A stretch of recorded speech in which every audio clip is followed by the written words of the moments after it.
Hello guys, si Judy Kawasoy po ito. Okay, kagabi dun sa vlog natin, pinaliwanag ko yung social health card natin na ikinonek sa my number, no? Yung Shakay Hokeng show natin, ikinonek sa my number, di ba? So ngayon, gabi, ipapaliwanag ko naman sa inyo kung paano tayo mag-a-apply ng Kokumin Hokeng show or Kokumin health card kapag tayo ay nawalan na ng trabaho. Okay, this is a step-by-step explanation. Kaya makinig po kayo. Okay? So ngayon, pag tayo po ay nawalan ng trabaho, syempre babawiin o isasoli natin doon sa kumpanya yung ating Hokeng show or health card. So mawawalan tayo ng health card. Kakailangan na natin kumuha ng National Health Card or Kokumin Hokeng show. Dito ho kasi sa Japan, mandatory na kailangan may health card ka. Hindi po pwedeng wala. Okay, so paano gagawin natin? Pag tayo ay nag-resign, pipirma tayo na resignation letter. And then, pag nakapirma na tayo, matik, bibigyan nila tayo. Madali lang to. Ito ang pinakamabilis makuha. Ang ibig sabihin nito, Kenko Hokeng or Kosei at Kosei Nenking Hokeng Shikaku Soshitsu Shomensho. Ang ibig sabihin ng papel nito ay nawawalang visa na or hindi na tayo miyembro ng social health insurance at social pension. Hindi na tayo miyembro. Kaya wala na tayong social health card. Okay, ito ngayon ang ipadadali natin sa City Hall, ipapakita natin para tayo ay makakuha ng National Health Card. Para tayo ay maging miyembro ng National Health Insurance na kumukonekta naman sa National Pension. 'Di ba? O, yan na, medyo masalimuta tayo. Okay, so ito ngayon, ipapasa natin to doon.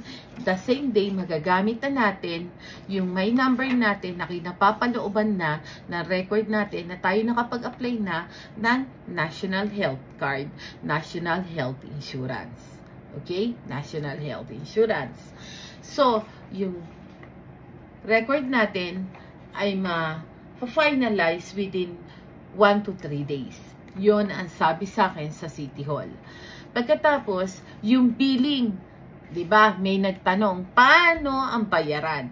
Ang bayaran ay after 1 to 3 months dadating sa inyo yung babayaran sa convenience store nung Kokumin Hokeng.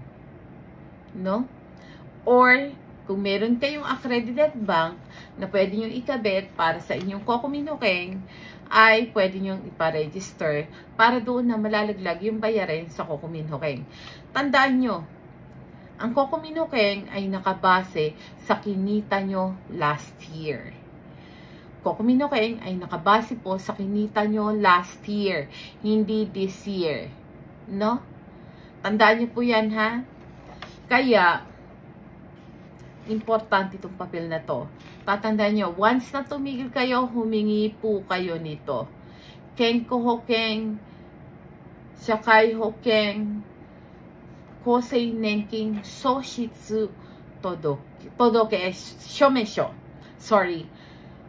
Kenko Hokeng, Kosei Nenking, Soshitsu Shomensho. Shikaku Soshitsu Shomensho.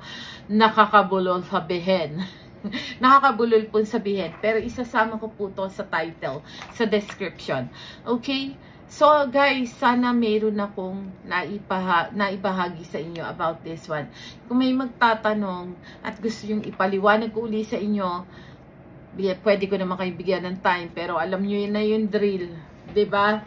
Okay, sa mga may gustong magtanong, humingi ng advice, 1,000 yan lang po, 30 minutes. Okay? So, sa mga gusto magpa-translate, Judy's Interpretation and Translation Services po. PM nyo lang ho ako. Follow me on my YouTube, TikTok, and Facebook account.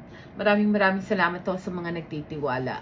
Okay? Thank you guys. Bye. Good night.